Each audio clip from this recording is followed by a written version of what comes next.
Akhirnya, setelah market keyboard under 1 juta dibombardir sama brand-brand Cina yang bisa bikin keyboard bagus dan dikasih harga-harga yang nggak masuk akal, kali ini ada brand lokal yang berani nyemplung ke market keyboard di range harga under 1 juta itu, dan mereka nggak main-main cuy. Yes, di sini gue udah ada keyboard terbaru dari Funtech yang namanya Funtech Maxfit 6, mechanical keyboard wireless 65% yang mungkin bisa dibilang penerusnya Maxfit 67 mereka ya. Tapi jujur gue cukup kagum sih sama upgrade-upgrade yang dibawa di Maxfit 6 ini. Ibaratnya tuh selama ini Funtech ngelakuin deep dive market gitu ya, terus R&D juga untuk tahu gimana cara bikin keyboard yang bisa masuk ke market keyboard sekarang gitu kan. Dan walaupun makan waktu yang cukup lama dengan beberapa kali ngeluarin keyboard yang kurang populer, akhirnya jadi satu keyboard yang mantap ini. Penasaran?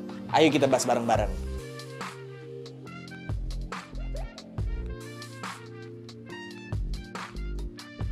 Halo semuanya, ketemu lagi sama gue Tommy, dan di video ini gue lagi mau ngebahas keyboard terbaru dari Funtech yang namanya Funtech Maxfit 6. Secara overview, Maxfit 6 ini adalah mechanical keyboard layout 65% berknop, wireless triple mode connection, dan udah kompatibel sama QMK ataupun VIA cuy. Kayaknya ini pertama kalinya Funtech ngeluarin keyboard yang bisa QMK atau VIA deh, tapi gue agak lupa sih. Coba deh, kalian bantu confirm di komen di bawah. Tapi tenang, keyboard ini untungnya bukan cuma jualan fitur QMK atau VIA aja ya, masih banyak lagi yang bakal gue bahas di video ini. Untuk paket pembeliannya, kalian bakal dapat si unit keyboardnya, dapat 2-in-1 switch and keycap puller, dapat kabel Type-C, dapat extra switch, dapat extra keycaps, dan dapat buku manual sama kartu garansi. Oh iya, dongle wirelessnya ada di kompartemen khusus pakai magnet yang ada di bagian atas arrow keys-nya. Ya, cukup elegan sih ini nyimpan dongle-nya. Oke, jadi secara desain, Maxfit 6 ini sebenarnya simple banget ya. Nggak kebanyakan gimmick, pokoknya straightforward banget. Ya memang sih ada knopnya yang gue kurang suka, dan for some reason modul RGB yang di knopnya itu misah sama RGB yang ada di keyboardnya. Tapi untungnya tetap bisa dimatiin lewat VIA, dan warna knopnya juga tetap senada sama warna keyboardnya. Jadi ya nggak terlalu nonjol banget lah ya.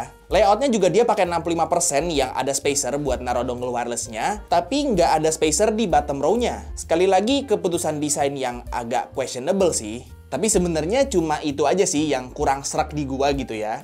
Sisanya sebenarnya udah oke banget sih. Dari mulai side profile-nya yang cukup berkarakter, bezel top case-nya yang simetris, ada flip up fit dual level buat atur typing angle juga, ada switch dedicated buat ganti ke mode macOS, dan overall finishing warna keyboardnya juga rapih banget sih. Dan si Maxfit 6 ini ada dua varian warna ya, ada warna putih sama warna hitam yang kayak punya gua. Secara build quality juga Maxfit 6 ini jujur bagus banget. Solid parah dan beda jauh sama keyboard-keyboard mereka yang sebelumnya ya. Dan kalau diangkat juga kerasa hefty gitu cuy. Dan bahkan pas gua mau coba bongkar itu agak susah buat dibukanya. Tapi itu bakal gua bahas lebih lanjut nanti ya. Untuk keycapsnya dia pakai PBT double shot cherry profile dengan legending yang rapih. Dan kayaknya di Maxfit 6 ini mereka mau ngarah ke desain yang lebih minimalis gitu. Jadi legending keycapsnya juga yang minimalis banget gitu ya. Tapi ada keycaps aksen transparan di escape sama enternya, dan kayaknya ini bahannya polikarbonat deh. Ini bakal nge-highlight RGB dari keyboardnya banget, tapi kalau misalnya kalian mau bikin keyboardnya full minimalis gitu, bisa aja sih diganti sama keycaps yang ada di paket pembeliannya. Untuk switchnya dia ada dua pilihan, ada yang linear sama yang tactile. Di sini unit gue pakai yang linear, dan ini switchnya udah pre-loop secara konsisten. Jadi secara bawaan udah smooth parah, plus springnya juga kayaknya pakai slow spring gitu ya. Jadi ini jujur switch linear bawaannya enak banget sih. Sayangnya gue belum dapat kesempatan buat nyobain yang switch tactile-nya, dan karena si switch linearnya ini enak banget, gue jadi penasaran sih kira-kira yang switch tactile-nya enak juga nggak ya? Stabilizers-nya juga udah pre-loop secara konsisten, jadi udah nggak ada isu sama sekali ya di semua keys panjangnya. Pokoknya secara tuning, Maxfit 6 ini udah enak banget sih. Untuk koneksinya seperti yang udah gue bilang tadi, dia itu udah wireless triple mode connection, yang artinya dia itu bisa dipakai secara wired, bisa wireless pakai dongle, dan bisa pakai Bluetooth juga. Dan untuk softwarenya juga dia udah kompatibel sama QMK atau VIA, jadi kalian tinggal load file JSON-nya aja dan bisa langsung konfigurasi keyboardnya sesuai pemakaian kalian. Paling sedikit note aja, untuk bisa connect ke VIA itu harus dikoneksi wired, soalnya pas gue coba di wireless itu belum bisa.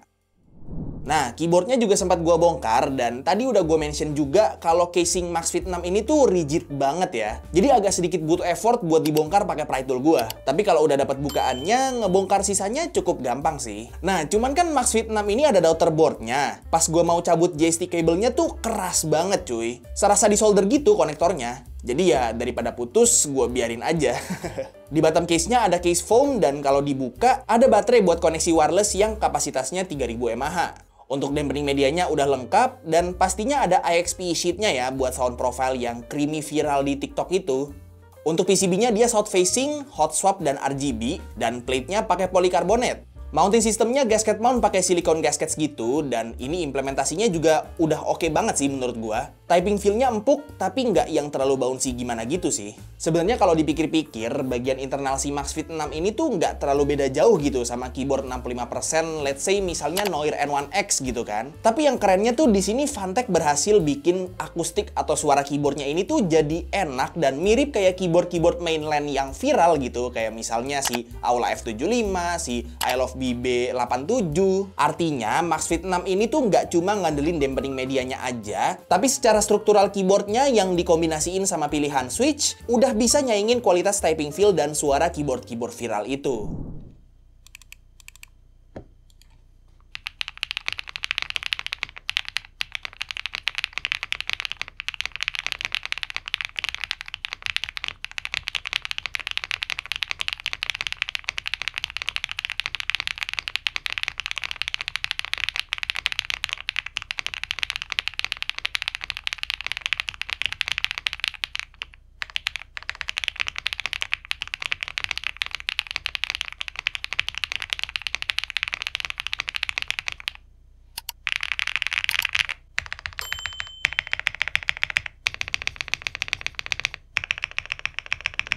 Oke, jadi setelah nonton videonya sampai sejauh ini, kira-kira menurut kalian Maxfit 6 ini harganya berapa? Sebenarnya cukup masuk akal aja sih kalau misalnya Phanteks mau ngehargain keyboard ini di 1 jutaan gitu kan. Tapi nyatanya enggak cuy. Phanteks Maxfit 6 ini harganya cuma di 879.000 aja dan itu belum kalau misalnya kalian punya voucher tambahan gitu kan. Bisa lebih murah lagi cuy. Premis keyboard 65% yang udah kompatibel sama QMK atau VIA aja sebenarnya udah cukup layak ya dipasang harga 1 jutaan. Tapi di sini Maxfit 6 ngelebihin semua ekspektasi kita dengan nggak nanggung-nanggung ngasih build quality, typing feel, dan akustik yang enak juga. Dan karena itu semua, Phanteks Maxfit 6 ini layak banget sih buat ngegantiin sosok Vortex Series NS75 gitu kan di market keyboard sekarang. Dan gua pun juga bisa gitu ya nobatin si Phanteks Maxfit 6 ini sebagai keyboard 65% wireless yang paling worth it yang bisa kalian beli sekarang. Jadi kalau misalnya kalian ada budgetnya dan emang lagi nyari keyboard 65% wireless dan udah kompatibel sama QMK atau VIA yang artinya bisa dikonfigurasi sekalipun kalian pakai macOS, keyboard ini jujur nggak ada saingannya sih. Gokil nih. Rare Phanteks W di dunia perkeyboardan. Untuk link pembelian si Phanteks Maxfit 6 ini udah gue taruh di deskripsi di bawah. Jadi buat kalian yang mau beli bisa langsung cek aja. Oke, paling segitu aja untuk review singkat gue terhadap si Phanteks Maxfit 6 ini. Semoga video ini bermanfaat buat kalian semua. Dan semoga seenggaknya salah satu dari kalian itu bisa keracunan dan beli keyboard ini karena gue. Kalau misalnya kalian suka videonya, silahkan like dan kasih tahu ke teman-teman kalian. Dan kalau misalnya kalian nggak suka videonya, silahkan kasih tahu ke gue. Jangan lupa untuk subscribe supaya kalian nggak kelewatan video gue yang selanjutnya, dan jangan lupa juga untuk follow semua sosial media gue yang udah gue taruh di deskripsi di bawah. Itu aja untuk videonya. Sekali lagi thank you banget yang udah nonton dari awal sampai akhir. It's been my Tommy, and as always, peace out.